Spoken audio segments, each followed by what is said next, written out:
Hello, Prestige heads, and welcome to American Prestige Q&A. I'm Danny Bessner, here as always with my friend and comrade Derek Davison, and we are excited to bring you the Q&A. Derek, let's do a question this week from Hannah or Hannah. Hannah or Hannah asks, when political legitimacy and economic growth/stability is so intimately tied into the availability of cheap consumer goods in all of the wealthiest places on the planet, is there any off ramp from this that doesn't involve an economic/political collapse of a scale unprecedented since the end of World War II, at least in OECD countries? Is climate change the only force that can wrest the treats out of the hands of the Euro American middle class? Derek, I have my thoughts, but why don't you take this one first? I mean, to take the second question first, no, it turns out tariffs can wrest the treats out of the hands of the Euro American middle class. Donald Trump can do it. Yeah, we're in for a rough ride. I think it's not being reflected yet on store shelves, but you hear reports of like ports on the west coast of the United States being empty and ships just not sailing across the Pacific, and you get the sense that we're in for some bare shelves on the stores, and I don't know how much that's going to cut into basic things versus what I think the questioner would describe as treats.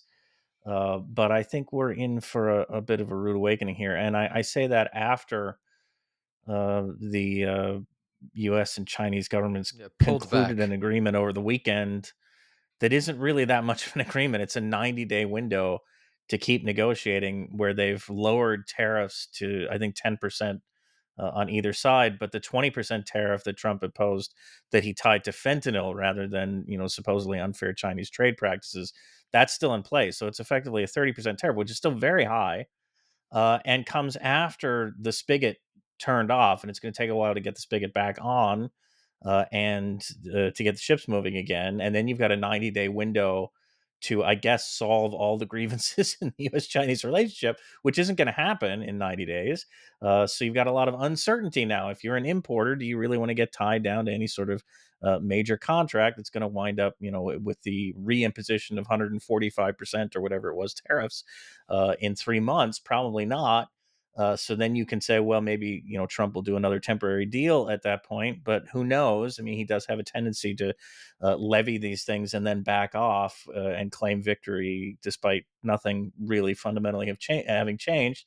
But it's hard to say. The uncertainty is I think going to be just as big an issue as the tariffs themselves. So I do think that we are in the midst of a change, and it's not going to be the kind of change that Trump and company talk about, where you're suddenly going to have manufacturing jobs returning to the United States. There's no effort to deal with monopolization or, as Danny has said many times, financialization of the economy. There's no government program to use federal funds to spur manufacturing or restart manufacturing in the United States and onshore it.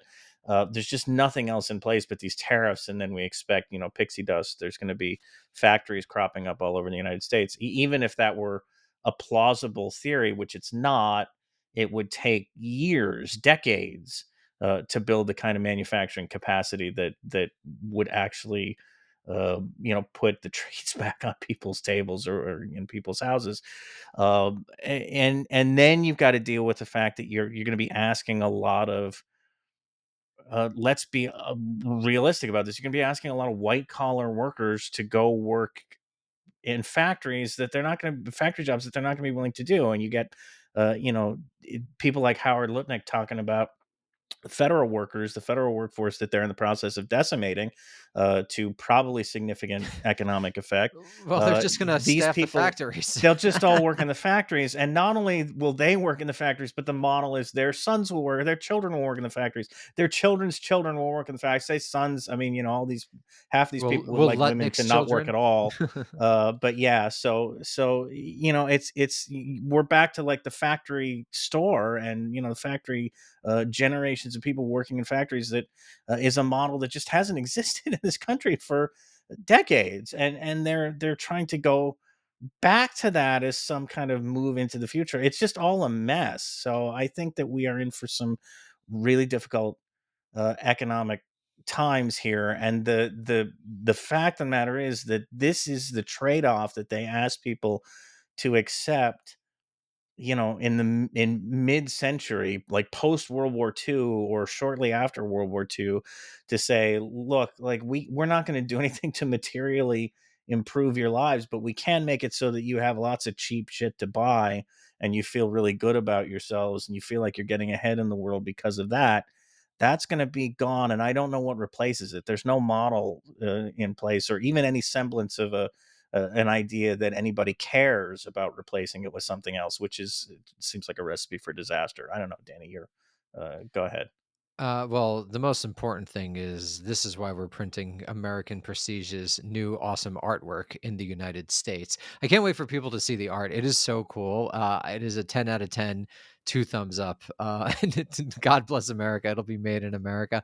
Um, yeah, I mean, I think you're right. I mean, I think there's a couple of things. I think that political legitimacy, obviously, to some respects, as you gestured toward with your comments about the post World War II period, does depend on consuming cheap stuff. And that was kind of the bargain between the 40s and the 70s. And then when people stopped making good salaries, credit just expanded for you to buy the cheap stuff. So there's very obviously a post World War II. We're not talking about the Treaty of Detroit, the Treaty of Treats, where you would be able to consume a lot, and that was ultimately what political legitimacy rested upon. Um, but at the same time, I think it's proven, and I do think consumption, and I'm not necessarily a degrowther, though I kind of am a degrowther, to be honest. I do think consumption's like linked to climate, and that consuming at this rate is obviously environmentally damaging. But I would also say it's kind of soul destroying. I mean, maybe this is, I'm a little small c conservative here, but I don't think that consumption is the way to like a life well lived. I think it's ultimately hollow. I think it alienates people from themselves. And I think it's not a good thing that we have a society premised on the consumption of cheap consumer goods.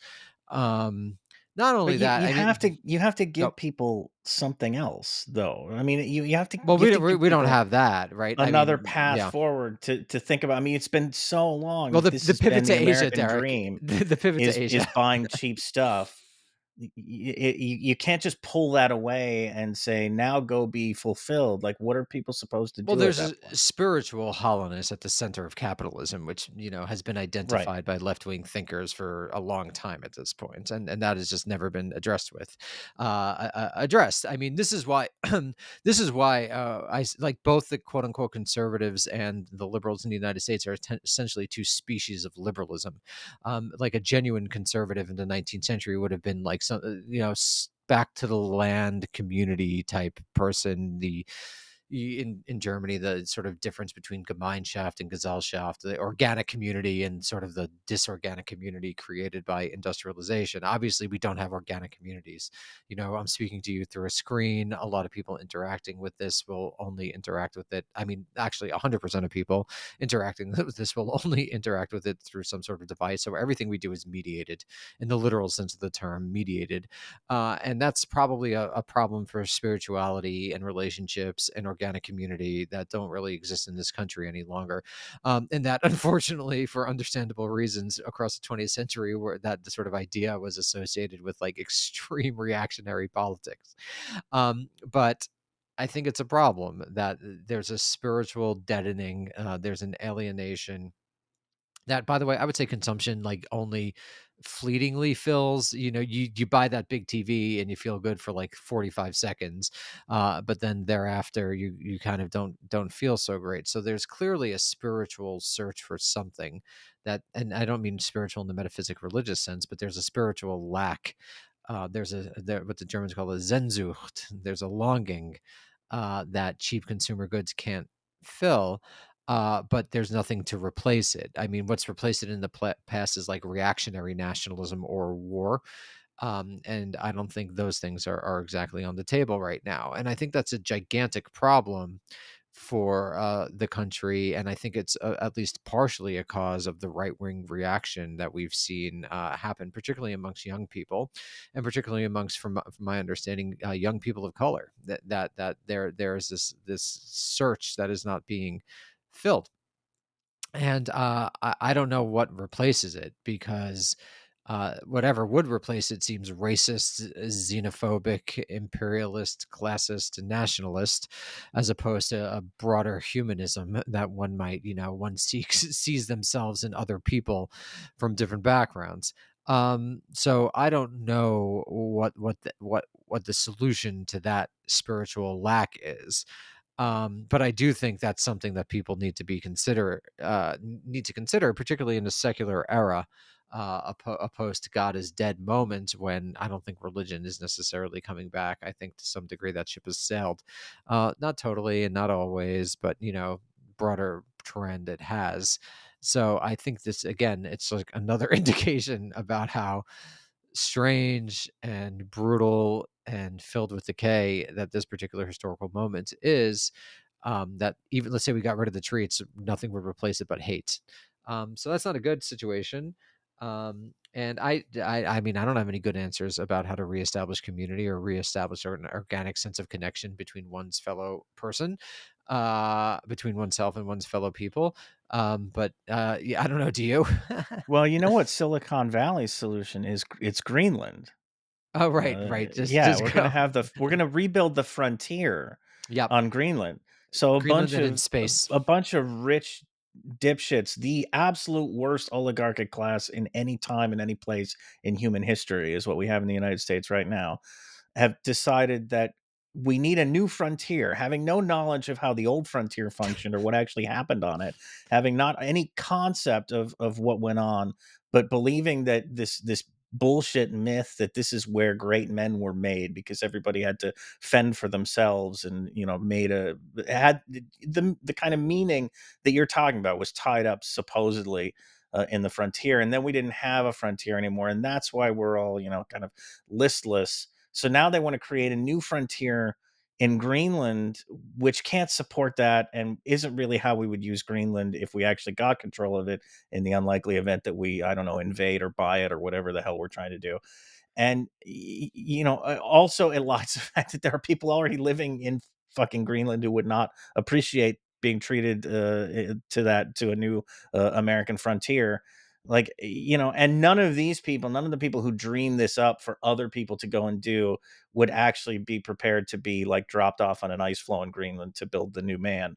You're not going to see like Peter Thiel or Mark Andreessen living the hard scrabble life out on the Greenland frontier. But this is what they've decided we need, and it's just symptomatic of like people don't have any uh, fucking idea what's wrong. Like they're unwilling to ask the questions that need to be asked about capitalism, about the system that we live under, that there is that encompasses everything now, that there's no alternative to, and the fundamental rot that it engenders. Like people just aren't willing to have that conversation, so they scramble around for some other thing to latch onto or some other source of meaning, and it's why we're all, as we say so often here, it's why we're all crazy.